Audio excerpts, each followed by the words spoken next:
Marvin Vettori has Kevin Holland at the upcoming fight night.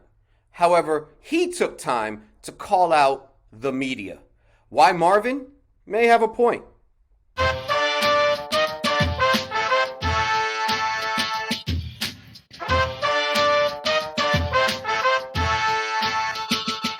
Welcome back, bow throwers. This is Throwing Bows. Let's roll. I'm Jose. I'm here with Maria. Hey, everybody. And I'm here with John. What's up, everybody? All right, so let's just jump right into it. So we have this YouTube channel dedicated to MMA. John and I dabble, and Maria is immersed with her media credentials. Literally, she has media credentials. She actually was able to ask Bellator 256 people questions at the press conference. So that was Maria from Throwing Bows. So we're just along for the ride. Maria is obviously the star. So Stop it. Stop it. That is not the case. So it's like, all right. Coattail. It's like we're just holding on for dear life. Take us to the top, baby. So That's what you men normally do. oh man, here we go. So let's skirt. Marvin Vettori spoke with MMA Fighting ahead of his fight with Kevin Holland. And he had a bone to pick with the fight media. And that's what we're in. We are in fight media. So mainly how an undecorated fighter like Paul, the boxer, Jake Paul, who has a fight with Ben Askren coming up, how that undecorated fighter deserves the press he is receiving. So let's start round one and let's play Love It or Leave It. John, we're going to start off with you. Love it or leave it, media covering undecorated fighters. Love it. Absolutely love it. Okay. They're giving something. They're giving, material to cover. I mean, there's a reason why. I mean, he's put in the work. I mean, whether you agree with him, whether you like what he does, whether you think he has any chance against Askren or any other fighter of any level, is to be debated. But what can't be debated is he's put in the work to be the annoying monster that we all know. And then apparently he's putting in the work in the gym too. So we'll see. I love it. Okay. I like it. So in your mind, just the more fighters, just the more things that we could talk about, the better it is, honestly, for the media, right? Like, thank you for giving us something to talk about, right? Yes. Yeah. Okay. So Maria, love it or leave it?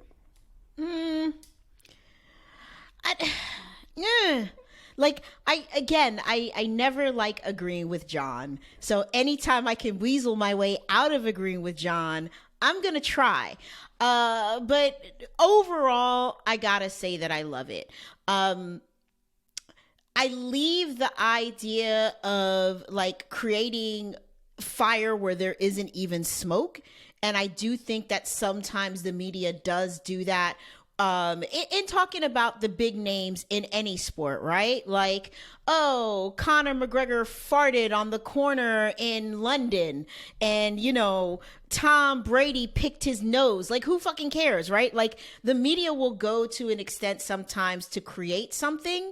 And I don't like that, but it is entertainment. And so if these undecorated fighters a la, Jake Paul, who say what you will, the man's got over 1 million subscribers on YouTube, so somebody is paying attention to him. If they are creating the stories, then the media has a responsibility to report it. So I kind of love it. Okay, I like that. By the way, he has 1 million subscribers on YouTube. Please hit the subscribe button down below and subscribe. Smash it. Right? Oh, smash that thing. We would love to get to 1 million subscribers. Thank you so much. That's the PSA for the day. Oh, we don't mind pandering, guys. We do not. Not at all. Round number 2. Vettori isn't the first Italian fighter to have problems with coverage, media coverage to be in particular. And so Alessio De Chirico. Did I say it right? De Chirico. Somebody watched Inglourious Bastards recently. Dominic De Coco. So Alessio De Chirico back in January at Fight Island stated he had actually took umbrage with losing fighters not being interviewed after fights. Basically saying he lost, he was ready to give an interview. He doesn't understand why only the winning fighters are the only ones that get to talk to the press. And so, let's... That's the way our society works. I don't know if that's the way... I don't know if that's the way they do it in Italy, but here in the States, sir, we only reward winners. So, let's play What's the Scenario? And one day, Maria, you're going to break out into the Busta Rhymes part of that because we all know that that's your favorite part of What's the Scenario. So, we're going to start it off with you then. Maria, can you name a post-fight interview that the media shouldn't have allowed to happen? Ooh. I can say that I feel like every single time in a main event championship fight where a title changes hands and they tend to try to talk to the previous champ for whatever reason, none of that ever needs to fucking happen. And it's happened less in the last year, but it does happen. And putting the camera in front of, or putting the microphone in somebody's face that just lost the belt that they basically probably given up damn near most of their lives to earn is unfair at best and cruel at worst. Like, you're asking people to give responsible, professional interviews at the point that they just lost a title that they bust their ass to gain in the first place. So, you know, I feel like there's too many to name, but every single time that happens, I literally just like roll my eyes because I think it's such a stupid thing and it doesn't actually add value to the situation at all. Okay. All right. I'll give you a great example that just happened on Wednesday. Nobody should have put a mic in front of it was it was on 1FC. Demetrius Johnson? No. He just sent someone to the hospital. The Underground King. The Underground King. Yeah, Eddie Alvarez. Eddie Alvarez. Thank you. I was thinking Alvarez, but I couldn't remember his. I was thinking King Eddie, or I don't remember what I was thinking. Maybe Tekken or something like that. But listen, here's where I'm at. Nobody should have stuck a mic in front of that man's face at that point. That was terrible. It was incoherent, and that poor man really felt like he had just done some serious damage to his opponent, and he's trying to dance this line of, I didn't mean to do it, the ref is actually wrong, but also at the same time, God bless that man because I hope he's not seriously hurt. So no one should have put it in front of Eddie Alvarez. Thank you guys for that assist. Second guy I'm going to bring up, do not put a mic in front of Diego Sanchez. The nightmare, the dream, win, lose, draw, doesn't matter. I don't care at what vantage point. Do not. Him and that goofy trainer of his. Y'all are so disrespectful. That guy. Let's not do that anymore. We're not doing that anymore. So, those would be my two people. They shouldn't have interviewed Eddie Alvarez after that. That man was in a state of shock. I understand why they felt like they had to, but you shouldn't have done that 1FC. This is one of your big ones. This was your first TNT one, primetime, US TV. I understand you needed to kill time. Don't kill time with Eddie Alvarez. And also, Nightmare, call it a year, buddy. No more interviews for you. So, let's move to John's question. Wait.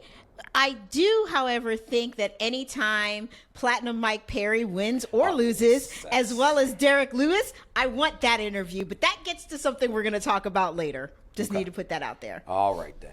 All right. You're just killing John's vibe here. John, this is your scenario. You get your media credentials, which you're not that far off of, but someone deems you worthy to be part of the media. So you get your media credentials.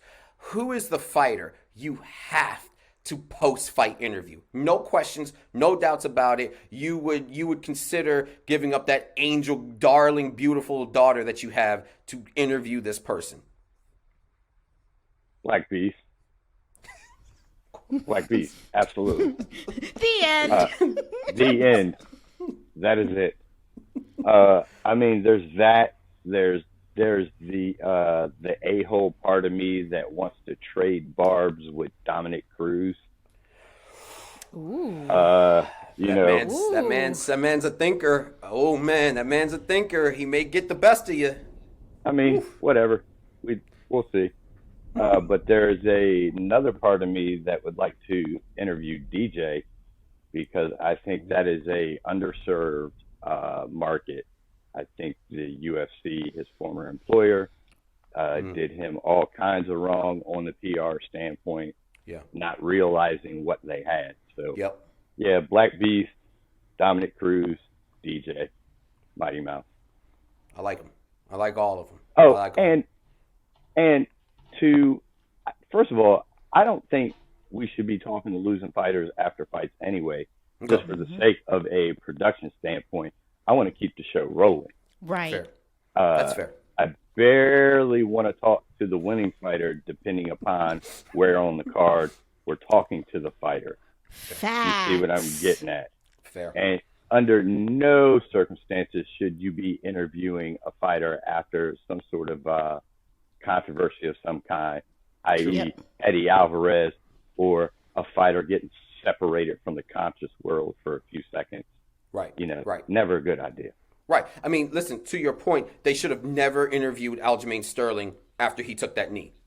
Yep. Point Not blank, at all. period. After Jan hit him, even if he was the winner, all right, bro, let's go get you in the concussion protocol. So, yeah, no, I agree. Well, and I want to add one more to the mix.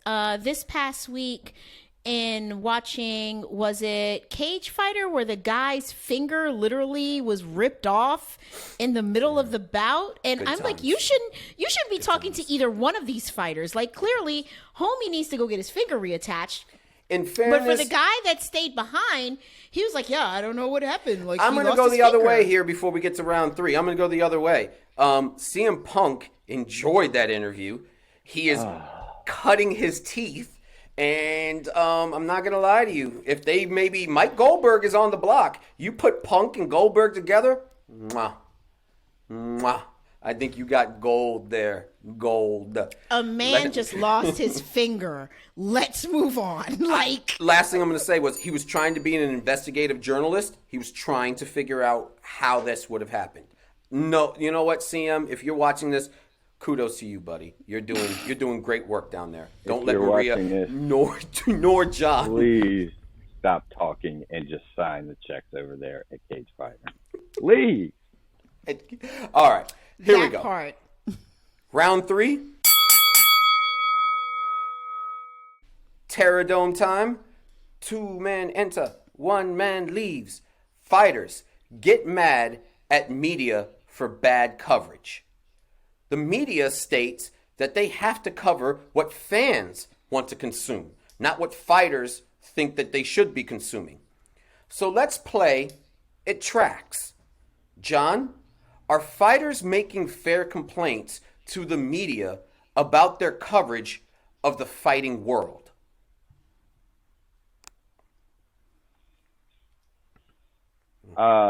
You know, at some point, you know what things are, so it's on yourself to change the narrative for yourself.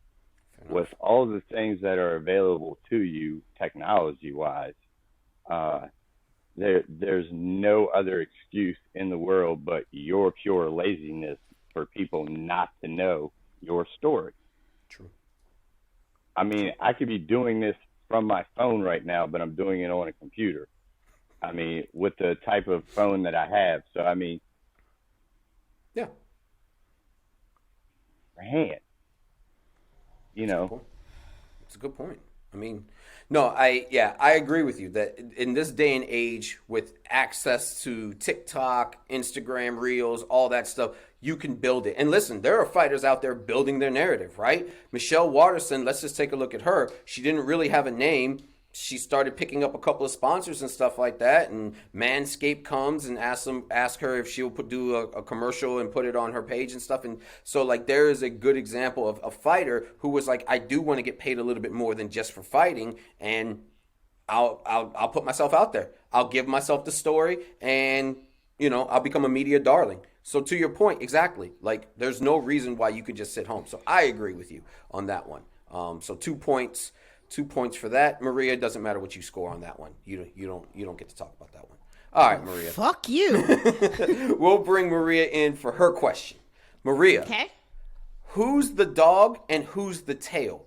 Do the fans tell the media what they want to consume, or does the media dictate to the audience what is going to be consumed? Oof.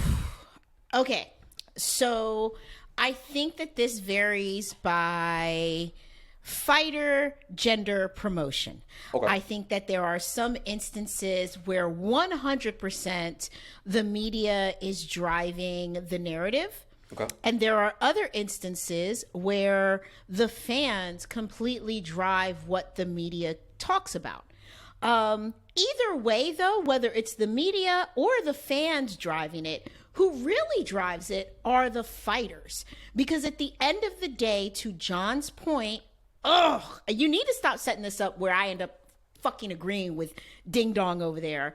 But to John's point, there are a couple of main things that if you want to be in the big leagues, i.e. Bellator and the UFC, one championship is coming along. I think that it'll change now that they've got their deal with TNT. Yeah. But the two big dogs are Bellator and the UFC.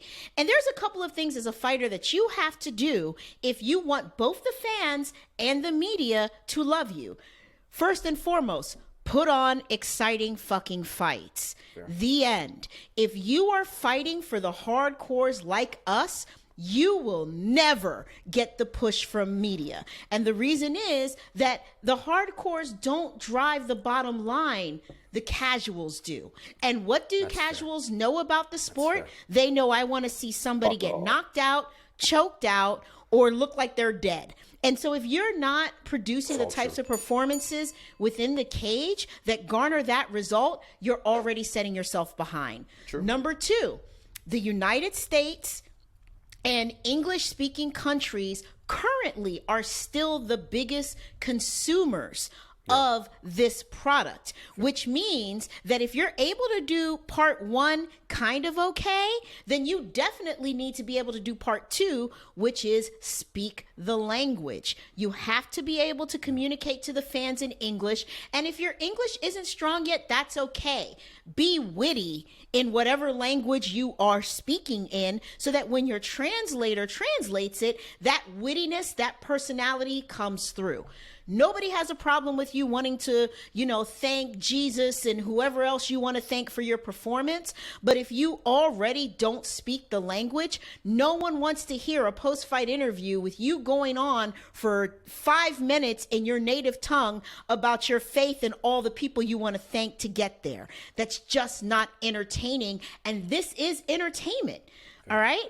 And then lastly, you've got to have a personality. So being a rock'em sock'em robot and then getting on the mic and speaking good English and being like, yes, I plan on dominating every fighter you put in front of me, blah, blah, blah, is not fucking entertaining, and you're not going to get a lot of fanfare from that. So if you want the media to talk about you, fighter, you've got to take care of those three things. And then you'll end up being a Kevin Holland, a Derek Lewis, a Mike Perry. There's a Conor McGregor. If you want to be honest, Conor's performances in the cage, some of them have been spectacular. Most of them have not been. But he's interesting. And if you're not interesting, no one gives a shit. So at the end of the day, it really doesn't matter whether it's the fans or it's the media. You as a fighter got to do what you need to do to make either one be interested,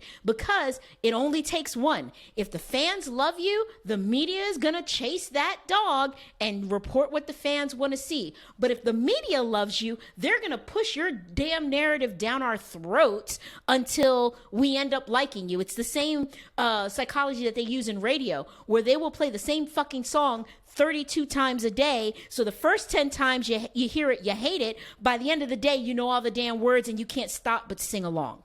Got it. Yeah, no. All right. Good take. Hot take there. All right, everybody. So that's going to do it. Thanks for tuning in. Those were all of our takes. Leave a comment to let us know what you think. They're below. But if you don't want to leave it there, hit us up on Twitter at Bo's Throwing. If you want to discuss anything in the MMA world, bearing in mind that now is the great time to be an MMA fighter. Bellator started back up. ONE FC is on TNT. UFC is getting ready to go into their second stint of the year. And then there's always Cage Fury, Cage Warrior, anything. There's even bare knuckle fights. And as we keep jokingly say, I'm not watching that, but your man John will watch that. So there is always going to be somebody. And I also want to say just thank you so much for the folks that have been leaving comments so far in our YouTube comments. Thank you so much. Again, yeah, just keep it up. We promise we'll get back to you guys as soon as we can. So with that, so thank you guys so much for tuning into this one. Have a good one. Peace. We out. Bye, See you guys. next time.